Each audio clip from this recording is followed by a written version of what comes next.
Welcome to the Monadnock International Film Festival and local at Peterborough.com, and we're broadcasting live here at the film festival. And my guests right now are Laura Wagner, is a producer and of a movie called It Felt Like Love, which just came off the Sundance Film Festival, and also Ronen Rubinstein, who is acting in the movie. And this is an interesting movie. I'd like to hear a little bit about it. I saw a little of the preview, but I haven't seen the movie yet. I'm hearing a lot of buzz about it, and the one word that I hear buzz-wise is uncomfortable. Uncomfortable, yes. It's intriguing, so explain a little bit about the movie. Well, the movie, it's written and directed by Eliza Hittman, who's a Brooklyn native, and it's a very dark coming-of-age story about a 14-year-old girl, and it's set in Brooklyn, but kind of on the outskirts of Brooklyn, in neighborhoods that you don't usually see on the screen. The girl is from the Brooklyn neighborhood of Gravesend, and we shot it in Bay Ridge and Gerritsen Beach and some of the other neighborhoods that you just don't typically see in the New York films. And so this is coming of an age story, and it's about this girl, and obviously coming of age seems to imply that there's this boy in the movie. Yeah, Ronen. You play that part? Yeah, I play Sammy, the boy that she's intrigued by, I guess you could say, and kind of becomes a little obsessive over. And pretty much is the only way she could feel any kind of affection, and that's her really escape of getting the affection that she needed. And because from everywhere else, she's pressured by her best friend, who's always sexually active and is pretty much a wild child. And then pressure from society on the other side of what happens in real life. You know, teens are, go do this and that and that, and no one really thinks on their own anymore. Yeah. And she's 14, playing a 14-year-old, which was amazing. And so in order for her to follow a 20-year-old that was my character, it's crazy, and it becomes kind of a bond, but it's, for me, I feel like it's more of a brother-sister. Like, yeah, we'll hang out, whatever. But for her, she expects much more, and I think my character sees that throughout the movie, and then you're going to have to watch the movie. And this is where the uncomfortable part comes in. Right. Yeah. You have this 14-year-old girl, and she's going through that age where she's looking for a connection. She desperately wants to connect, and she wants to be desired, and she wants to figure out what all of that means. And she's in a hurry to have a sexual experience and to grow up. And she sees that her best friend and her other friends are already sexually active, and she kind of fixates on Sammy, the character that Ronen plays. And after just briefly seeing him on the beach one day, decides that she's going to pursue him. And although he doesn't look at his role, he plays kind of a thug in Gerritsen Beach, yeah. Brooklyn, and he's got some friends who are unsavory characters, and you just see her pursuing him and getting herself into these dangerous situations. And that's where it's difficult for people to watch, because you're thinking, no, don't do it. You don't want her to go there.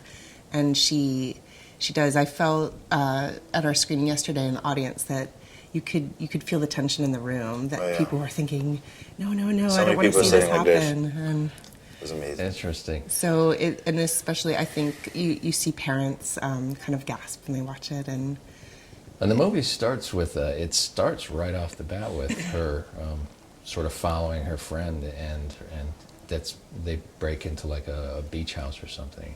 Right. And it's interesting because you can tell she's intrigued from the very start as to what's going on.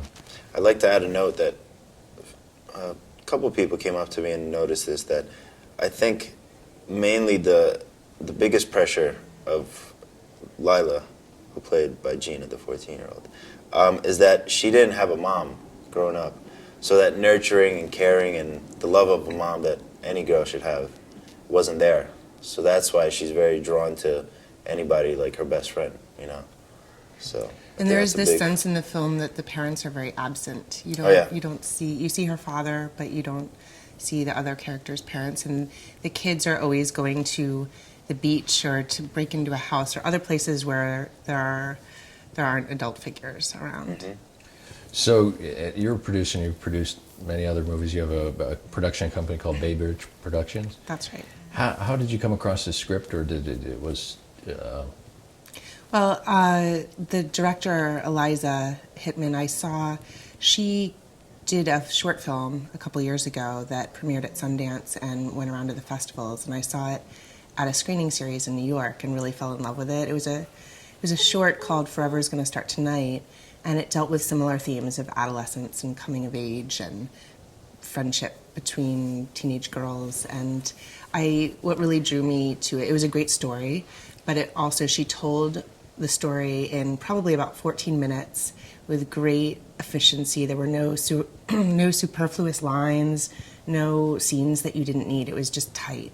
And I thought I really admire that kind of filmmaking. And it was also beautifully shot and had great performances. And it was very simply told. And so I met her, and she told me she was working on a feature film. And eventually we got together, I read the script, and just knew that it was something I wanted to work on.